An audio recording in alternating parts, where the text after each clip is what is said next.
تلك حدود اللہ ومن يطع اللہ ورسولہ يدخلہ جنات تجری من تحتها الانہار خالدین فیہا وذلك الفوز العظیم۔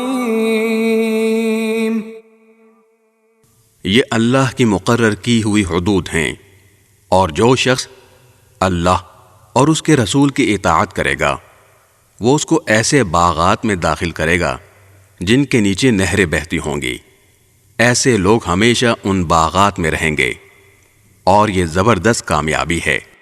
ومن يعص الله ورسوله ويتعد حدوده يدخله نارا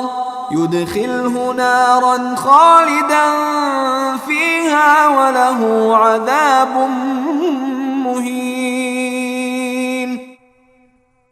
اور جو شخص اللہ اور اس کے رسول کی نافرمانی کرے گا اور اس کی مقرر کی ہوئی حدود سے تجاوز کرے گا، اسے اللہ دوزخ میں داخل کرے گا جس میں وہ ہمیشہ رہے گا، اور اس کو ایسا عذاب ہوگا جو ذلیل کر کے رکھ دے گا۔